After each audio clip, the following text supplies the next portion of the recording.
PSL में आज दो मैचेस थे और पहला मैच जो है वो कराची जीत चुका है, मुल्तान हार चुका है और मुल्तान टूर्नामेंट से बाहर हो चुका है। और आईपीएल में भी आज एक मैच था जिसमें राजस्थान बाहर हो चुका है टूर्नामेंट से, और मुंबई इंडियंस आराम से जीत गए थे वो मैच। इसी तरह आज दूसरा मैच था लाहौर कलंदर वर्सेस क्वेटा का, और एक एक इनिंग हुई है, वो भी आधी इनिंग हुई है। और आई थिंक आपको अगर नहीं पता तो लाहौर में बहुत तेज हवा चली है रात को, और मैं भी ये वीडियोस लेट बना रहा हूँ काफ़ी मैच के।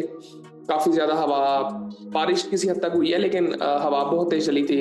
एक कह सकते हैं कि स्टॉर्म था, डस्ट स्टॉर्म कह सकते हैं। और बिल्कुल ही आई थिंक एक बहुत रेयरली ये चीज़ होती है लाहौर में, लेकिन ये हुई। और काफ़ी आई थिंक मैच खत्म हो गया था बिल्कुल ही, और मौसम बेहतर हुआ पहले से, लेकिन आई थिंक गर्मी बहुत ज़्यादा थी कल सुबह।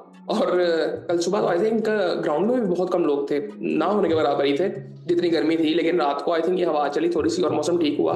लेकिन बाद में काफ़ी चीज़ें हुई कि मैच का रिजल्ट नहीं आया, और ये पेशावर ज़ल्मी के लिए बड़ा गलत था। वो गलत ये था कि इनको एक एक पॉइंट मिल गया, और अब पेशावर ज़ल्मी के चांसेस बहुत कम हो गए कि वो बाहर हो सकते हैं, वो भी क्योंकि वो भी इस वक्त बॉटम पे है, बॉटम से दूसरे नंबर पे है। सो आई थिंक कि काफ़ी चीज़ें आई थिंक हो रही हैं। खैर लाहौर ने पहले बैटिंग की और फखर जमान 0 पे आउट हुए, और शहजाद ने उनको आउट किया, पुरम शहजाद ने। और नईम ने ज़बरदस्ती नहीं खेली। आई थिंक ये कॉन्फिडेंस की बात है सारी। उसको कॉन्फिडेंस मिल गया था पिछले 2-3 मैचेस में, उसने 50 रन बनाए 30 बॉलों में। ये 50 रन इंपॉर्टेंट नहीं थे, जिस तरह से उसने बनाए, जिस तरह की उसने शॉट्स लगाई हैं बड़ी जबरदस्ती। 4 छक्के उसने लगाए, 3 चौके लगाए। 53 रन अब्दुल्ला ने बनाए, जबरदस्त शॉट्स थी अब्दुल्ला की। आई थिंक बेस्ट इनिंग थी इस टूर्नामेंट की अब्दुल्ला की। 3 छक्के लगाए, 3 चौके लगाए। डैरल मिचेल 3 रन बना के आउट हो गए थे। खैर 111 पे लाहौर के 3 आउट हो गए थे और उसके बाद मैच खत्म हो गया था। बॉलिंग की अगर मैं बात करूं क्वेटा की, तो खुरम शहजाद ने 2 ओवर किए थे, 12 रन दे के 1 आउट किया। फहीम ने 1 ओवर में 10 रन दिए थे। जिशान ने 2 ओवरों में 22 रन दिए थे। अबरार ने तकरीबन ढाई ओवर उसने किए, 23 रन देके 2 आउट कर दिए थे। मोहम्मद वसीम ने 2 ओवर में 22 रन देके कोई आउट नहीं किया था। सऊद शकील ने 2 ओवर किए, 20 रन दिए। सो ये सूरत हाल थी, और अभी बस यहाँ पे मैच खत्म हो गया था। सो अब यहाँ पे ना काफी ऐसी चीजें हैं कि अगर हम देखें तो टेबल को अगर थोड़ा सा यहाँ पे देखें ना,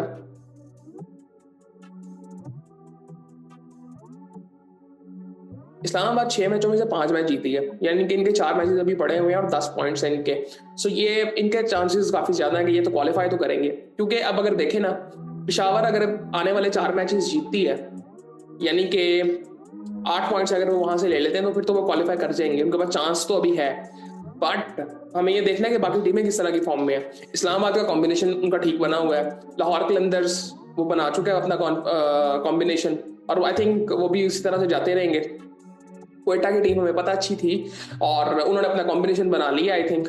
और स्पेशली उनकी बॉलिंग जितनी स्ट्रांग है। कराची का भी इसी तरह से ही है, कराची का भी कॉम्बिनेशन बनता जा रहा है। उनको थोड़ा सा देखना है मुझे। मैं पहले भी ये बात कर चुका हूँ कि केन विलियमसन अगर आते हैं तो कहाँ खेलते, मैं पहले ये बात कर चुका हूँ। क्योंकि जब मोहम्मद नबी ने परफॉर्म कर दिया था ना, तो उसके बाद केन विलियमसन के चांसेस बहुत कम हो गए थे। इसी तरह काफी गोरे क्वेटा में भी बाहर बैठे हुए हैं। सो आई थिंक मेरे ख्याल से मे भी उनको अगर 1-2 मैचेस में चांस दे दिया जाए, लेकिन आई थिंक अगर उनको देखा जाए, मोहम्मद नबी को आई थिंक खिलाना पड़ेगा इनको, जिस तरह की वो बॉलिंग करते हैं। और आई थिंक यार पिचेस कितनी डिफरेंट है, ये मुझे कल पिच बड़ा किस तरह की लग रही थी। कल अगर दिन में आप देखें ना, और दिन में कदाफी स्टेडियम और ज्यादा खूबसूरत लग रहा था।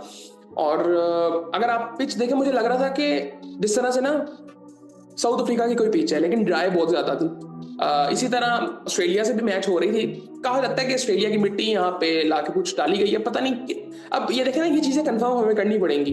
जिस तरह अब मैं पहले बात कर चुका हूँ कि रिजवान ने एक अपनी मतलब एक क्या कहते हैं स्पीच में कहा था जी अपने खिलाड़ियों से, हमें यहाँ की पिचेस का पता है, इन पिचेस का तो किसी को भी नहीं पता। ये वाली पिचेस नहीं बनती थी पाकिस्तान में।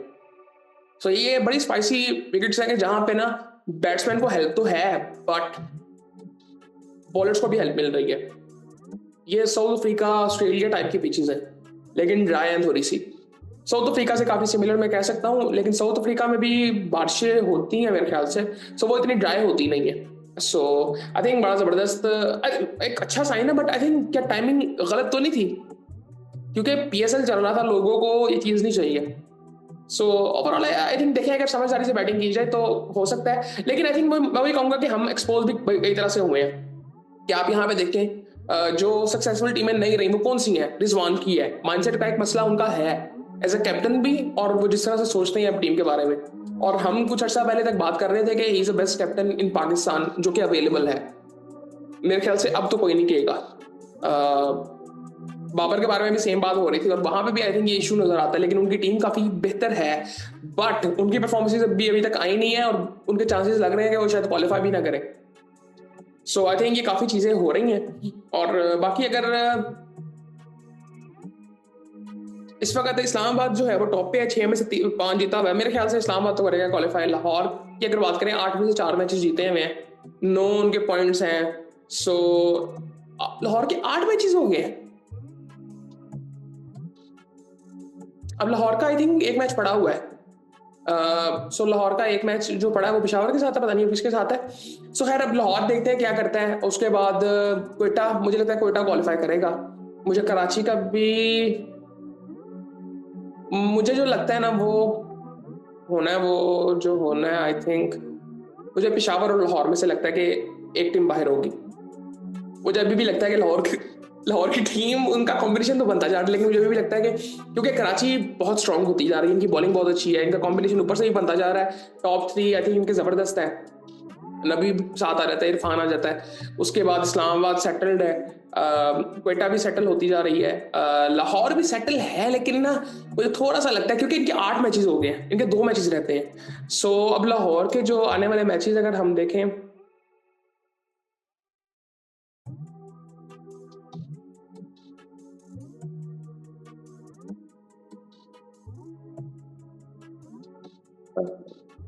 लाहौर कलंदर के, हाँ जी, लाहौर कलंदर के जो अगर आने वाले मैचेस हम देखें, एक कराची के साथ है, एक पेशावर के साथ है। अब ये बड़े इंपॉर्टेंट मैचेस हैं। अगर ये 2 मैचेस हार गई ना लाहौर, तो इनके चांसेस हो जाएंगे कि ये बाहर हो सकते हैं टूर्नामेंट से। सो ये बड़े इंटरेस्टिंग मैच है। और ये जो मैच है ये है इनका कब है, 24वां मैच है इनका, है कब,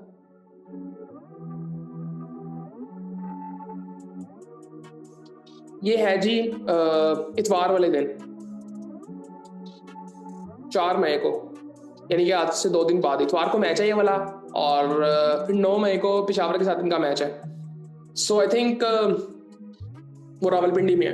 तो आई थिंक ये बड़ा जबरदस्त होने लगी हैं ये चीजें, लेकिन फंसेगा सब कुछ। अभी कोई इतना आसान नहीं है कहना, लेकिन इंटरेस्टिंग हो गई हैं चीजें। पेशावर को भी काफी चीजें देखनी है, बाबर को अब सीरियसली कुछ देखना पड़ेगा।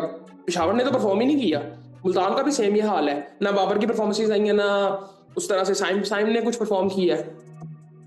पाकिस्तानी को नजर ही नहीं आता जो परफॉर्म कर रहा है उस तरह से। सो ये सूरत हाल है। खैर इस पे इतनी लंबी अब क्या बात करें, आई थिंक ये चीजें चलती रहेंगी, बाकी फिर आपसे बाद में बात होती है।